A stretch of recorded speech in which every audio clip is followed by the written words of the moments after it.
अस्सलाम वालेकुम। अमन बराबरी के साथ मैं हूं फरीद रईस।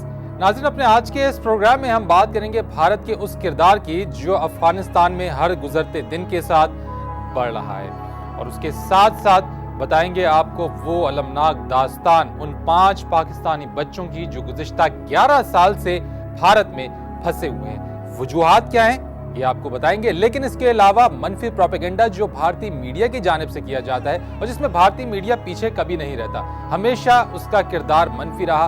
पाकिस्तान के हवाले से हम बात करेंगे उस पर भी, और ये मनफी किरदार उस वक्त और ज्यादा शिद्दत इख्तियार कर गया जब पाकिस्तान में ओसामा बिन लादेन की हलाकत हुई। सबसे पहले आपको वो दास्तान सुनाते हैं जिसने हर साहिब औलाद को हिला कर रख दिया है।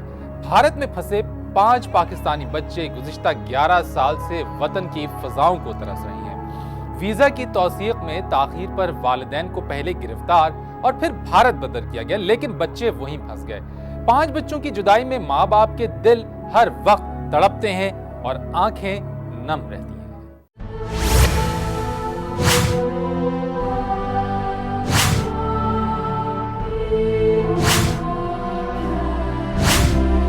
रहते हैं सारा दिन बैठ के वो लोग अपने बच्चों की फिक्र के अंदर। शाहिद भाई भी दूसरे के बच्चों को प्यार करते हैं क्योंकि उनको अपने बच्चे याद आते हैं। कराची की एक गरीब मुतवस्सित बस्ती में मोहम्मद शाहिद और उनकी बीवी नजमा परवीन परचून की दुकान चलाते हैं।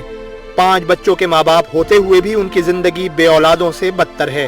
उनके बच्चे 11 साल से भारत में फंसे हुए हैं। शाहिद और नजमा 5 बच्चों के साथ खुशी खुशी रिश्तेदारों से मिलने भारत गए थे। 14 जनवरी 2000 को वो वीजा की मुद्दत बढ़वाने मुतल्लिका दफ्तर गए तो उन्हें जायद क़याम पर गिरफ्तार कर लिया गया। 5 साल तक भारतीय कैद में रहकर नजमा परवीन की रिहाई मुमकिन हुई तो वो पाकिस्तान पहुंची। मोहम्मद शाहिद को 9 साल बाद रिहाई मिली और पाकिस्तान भेज दिया गया, लेकिन इस जोड़े के 5 बच्चे मीरठ में रिश्तेदारों के पास फंस कर रह गए। सबसे बड़ी बेटी निशात शाहिद के बकौल छोटे बच्चे तो माँ बाप को भूल भी गए।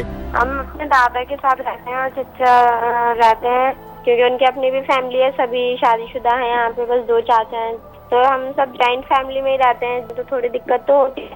चाहते हैं छोटे बहन भाई, उनको तो याद भी नहीं है मम्मी पापा कैसे थे क्या था, लेकिन मतलब काफी छोटा था जो मेरा भाई था छोटा, वो 1 साल का था उस टाइम पे। भारत में मौजूद बच्चों में 19 साला निशात शाहिद, 18 साला राबिया शाहिद, 17 साला सानिया शाहिद, 12 साला हारिस शाहिद और 11 साला रास मोहम्मद शाहिद शामिल हैं। वालिदैन से जुदाई के वक्त रास मोहम्मद की उम्र 1 साल थी। आज न्यूज़ ने इन बच्चों और उनके वालिदैन का सुराग लगाया, खबर नशर की, जिसके बाद दोनों तरफ की हुकूमतें हरकत में आ गईं और अब इस अजियतनाक जुदाई के खात्मे का इम्कान पैदा हो गया। आपने देखी ये रिपोर्ट और देखा आपने कि किस तरह से ये वालिदैन अपने बच्चों के लिए तड़प रहे हैं और उनको देखने के लिए तरस रहे हैं। यकीनन ये दुख हर साहिब औलाद बहुत अच्छी तरह से समझ सकता है। इन बच्चों की दास्तान सबसे पहले इस्लामाबाद में आज न्यूज़ के नुमाइंदे शौकत पराचा मंजर आम पर लेकर आए थे। इनसे हम पूछते हैं कि इन मासूमों का कसूर आखिर क्या था कि इन पर वतन की राहें तंग कर दी गई हैं और इनके वालिदैन गुज़िश्ता 11 साल से इनकी राहें तक रहे हैं। शौकत, सबसे पहले तो मैं आपसे ये जानना चाहूँगा कि पाकिस्तान की जानिब से अगर देखा जाए तो भारत के जो जासूस हैं वो तक रिहा कर दिए जाते हैं। आखिर ये बच्चे ऐसे कौन से मुजरिम थे, क्या गुनाह था इनका, क्या जुर्म इन्होंने किया था कि वो गुज़िश्ता 11 साल से बेयारो मददगार हैं, मीरठ में फंसे हैं, यहाँ तक कि उनकी तालीम भी ख़त्म होकर रह गई है।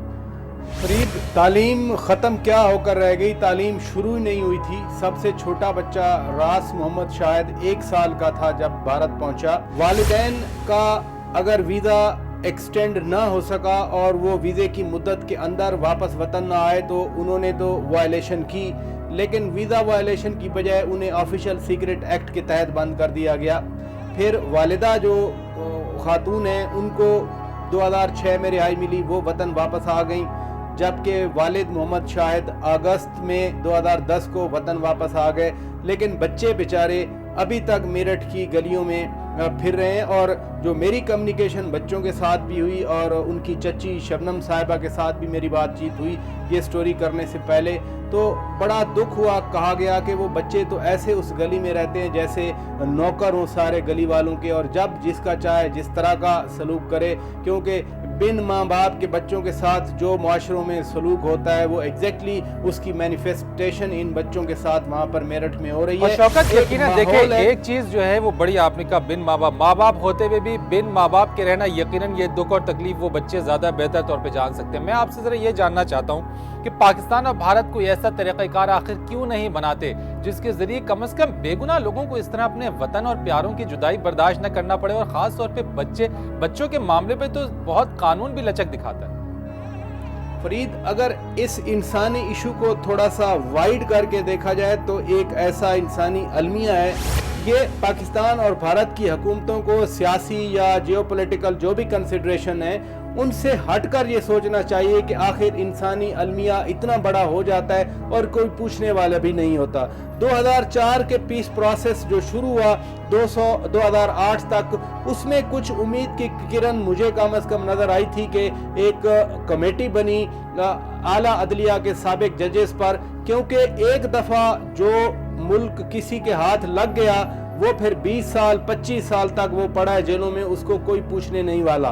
शौकत, मैं आपसे जरा ये भी जानना चाहता हूँ कि ये जो 5 बच्चे हैं, वतन की जो फिजाएं इन पर तंग तो हैं, इनके मामले में पेशरफ्त क्या की जा रही है? ये स्टोरी जब ब्रेक हुई उसके बाद किस तरह की पेशरफ्त देखने में आई, और वतन वापसी का कब तक इम्कान जाहिर किया जा रहा है कि बच्चे कम से कम वतन तो वापस आए अपने? फरीद, मैं तो ये कहता हूँ कि ये स्टोरी नहीं ब्रेक हुई, बल्कि ये ट्रेजेडी सामने आई उन 5 बच्चों की जो इतना अरसा अपने वतन से दूर रहे, अपने घर से दूर रहे, अपने दोस्तों से दूर रहे, रिश्तेदारों से दूर रहे।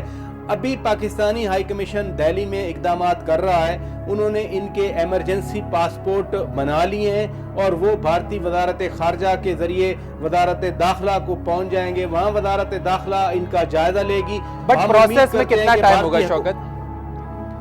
देखिए, एग्जिट एंडोर्समेंट डॉक्यूमेंट जस्ट देखने और उन पे स्टैंप लगानी है। अगर विल है तो फिर एक ही दिन में ये प्रोसेस मुकम्मल हो सकता है। ठीक है, थैंक यू वेरी मच, बहुत शुक्रिया शौकत प्राचा।